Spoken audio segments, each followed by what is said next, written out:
Ladies and gentlefish, I am back. Yes, I am alive. Yes, I've been playing Tower Fantasy every single day, as you can tell by my swaggy ass character and my power level, our combat score. That's what they call it in this game. I forgot. Anyways, I'm not too high, but I am, pretty decent, right? I would say. But that's not why you clicked this video. You clicked this video because it is time for a should you summon, because SAKI FUWA, the Ice Queen, or Ice Princess, whatever way you want to look at it. And before we continue, stop, you perverts, because she is literally only 16. It is in her description. So we are going to take a look at SAKI FUWA and should you summon. Let's get it. Alright, we're going to get the fast shit out of the way. If you got Frigg and you pretty much want to run an ice team, SAKI FUWA is pretty much a must-have. She is the shatter character for the ice team. So she is the Huma to the fire team. She is pretty much going to replace your Merle. So if you have Frigg and Tsubasa and you've been using Merle and you get SAKI FUWA, you're replacing Merle with SAKI FUWA, because she is going to be that shield breaker that you are looking for, and with some slight DPS, because she does have a lot of DPS with her kit too. So if you're going to run an ice team, should you summon? Hell yes. This is pretty much the best, if not probably the best ice character that is coming for a very, very long time. So yes, you should summon. Now, if you are not interested in ice, then no, you should not summon. You should easily skip SAKI FUWA, because she doesn't really bring much other than just massive ice support. If you're doing flame, then stick with flame. If you're doing physical, stick with physical. If you're doing vault, stick with vault. Now, the good news is, if you don't have Frigg, because Frigg partners up with SAKI FUWA really, really, really well, but if you don't have Frigg, it's not that big of a deal, because you could run a SAKI FUWA, a Ruby, and even a Lynn comp, because the next character we are going to get is Lynn, and she is kind of a global support, but we'll talk about that when we get there. So if you're not trying to run your ice team, then yes, you could skip SAKI FUWA, but even then, one copy is really not bad, because this girl is a beast. But let's talk about her. Alright, so the awesome thing about SAKI FUWA is she does bring the Frost Resonance, but they did not screw us Frigg players. If you went hard for Frigg, don't worry, you're still safe, because SAKI FUWA has the same exact Frost Resonance with the 15% Frost attack and 25% Frost resistance. And as you can see on Frigg up here, she has the same exact thing, so you're not going to be overshadowed or power crept, as you would say. The good thing is, SAKI FUWA, like I said, she's a big shatter character. She's going to apply that massive shield break that your ice teams are kind of suffering on. I know we got Merle, but let's be real here. You kind of want to replace Merle. Running a Tsubasa, Frigg, and SAKI comp would be ideal. But going into her kit, seeing if you need stars on her, I'm in the boat of, I'd rather star up SAKI FUWA than star up Lynn. I think having one copy of Lynn is safe. You can have your one copy and walk away. But I think, unless they change things, because they could change things over for the global side. But I think the more stars you got into SAKI FUWA, the better she becomes, especially at the 3-star. So the 1-star, you get your skills to reset after doing more attacks or more skills. Then they kind of reset, and then you can also increase her damage output. And then the 2-star, of course, is the base attack increase. But the 3-star is when she can start doing some serious hard-hitting damage. One of her abilities, the damage of Sword Shadow Surge to 350% of Frost attack. And the cooldown of Sword Shadow Surge becomes 5 seconds. So, yeah. She becomes very, very powerful. This is where SAKI FUWA becomes a little dangerous, because when you start to get stars into her, she can start to overshadow other DPS characters while having that insane shatter. And then, of course, 4 stars, your little base thing. Then 5 5-star, 6-star territory I never touch, because to be honest with you, I don't think I personally am gonna ever 5-star, 6-star, because if you're gonna 5-star, 6-star character, you're a whale, or you've been saving for this one character and this is the character that you want to do it for. Just understand that's a lot of currency, and unless you're a whale, then you probably are not going to have enough currency to pull for Lynn when she comes next. And I'm telling you, you at least want one copy of Lynn, but we'll get there when she releases. But yeah, so I never touched the 5-star, 6-star. To be honest with you, you can actually stop at a nice 3-star and you'll be perfectly fine. And even 3-star can be whale territory, because if you get really, really unlucky, yeah, you're gonna have to dip into your wallet, and that's never a fun experience. So yeah, you're fine with just 1 star. You're fine with no star, honestly. You'll have a blast with her and she's really good. But 1 star is ideal. 3-star is the best. And okay, so let's go into her abilities real quick, and then we'll talk about some team building, and then that's pretty much it. Alright, future beards here. Had to re-record this part so I can make sure I get this information to you guys correctly. SAKI FUWA has 2 different styles, right?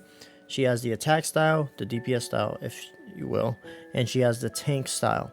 To pick between the styles, it depends on your weapon setup, so your weapon resonance. So if you're using 2 tank weapons and a DPS, or 2 tank weapons and a healer, that means you have your tank build, which is going to be her silent flow style. That is exactly what it's called. You see at the bottom here, silent flow. So if you are using tank build, it could be Huma, Saki, and whatever weapon, that's tank build. It could be Saki, Merle, and whatever weapon, that's tank build. And that's going to give you a silent flow style, which is really, really good. And then you have your excited flow style, which is just pure DPS. So 2 DPS weapons, and then of course you got SAKI FUWA at the end of the tail. So one of her best builds is, of course, is Frigg, Tsubasa, and SAKI FUWA herself, which is probably her strongest build. That's going to give you your excited flow, which is a lot of high speed and a lot of damage. Let's talk about those modes right now. Alright, so checking out the normal attacks here. We got the excited flow, which is your vortex, which is just a giant lunge forward, spinning her blades around, dealing a crap ton of damage. That's the point of being DPS style. And of course you got the tank style, which is going to be your silent flow, which is your barrier, pretty much your counter attack, your build button. You're going to hold it, she's going to go into a nice cool stance, she's going to absorb some of the damage, blocks 20% of your max HP, she's going to absorb some of the damage, and then boom, hit with a nice attack. Of course, it's not going to be as much damage as the excited flow, but say you're in a position where the boss is going to do a move and you can't get out of it, you're going to take that hit, boom, that's where silent flow comes in handy, because remember, it blocks 20% of your HP. So you might still receive some of the damage from a heavy hitting boss, but it is going to help you tank that damage, which is super nice.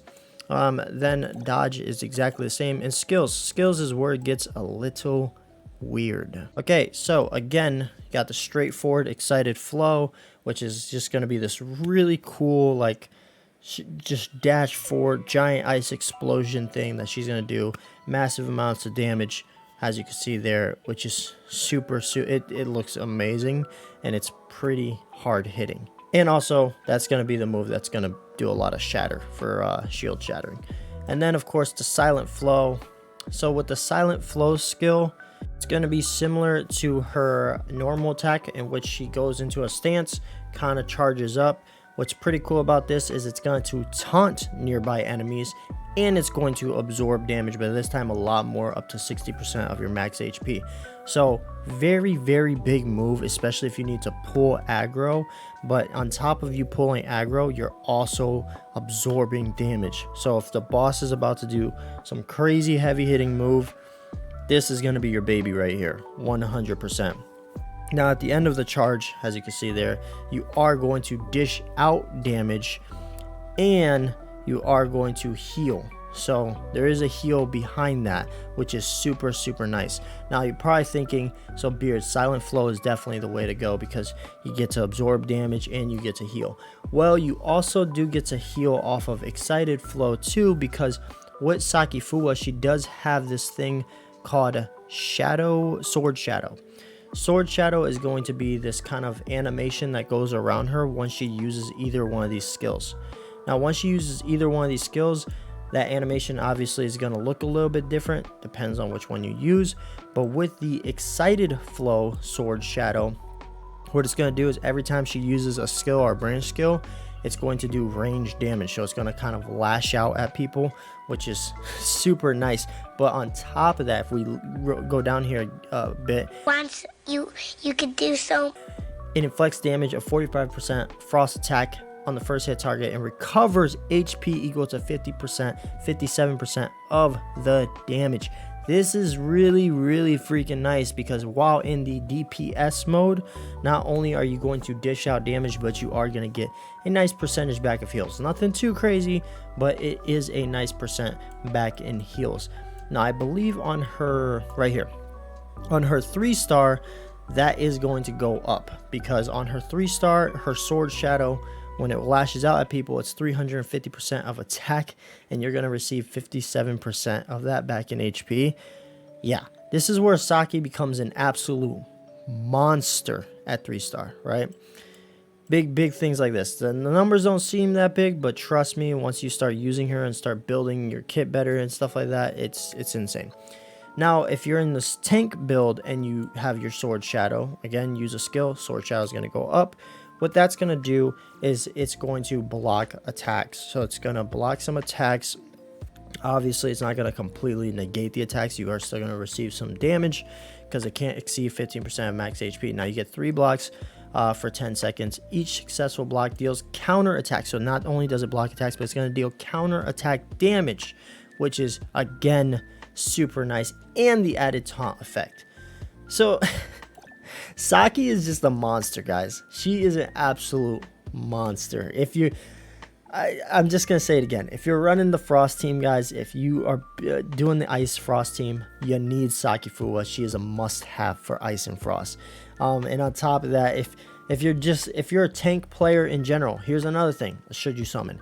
If you're a tank player in general, tank builds are your style, you just like to do the tanking, you like to taunt and stuff like that, SAKI FUWA I feel like is a must-have too, because having her as your tank, you're absorbing a crap ton of damage, you're healing, you're dishing out some good damage. It's just you're getting everything you want, you're getting with SAKI FUWA. You cannot go wrong pulling her. So I'm pretty much going to end it there. I mean, quick team builds, Frigg, Tsubasa, SAKI FUWA, best team comp ever.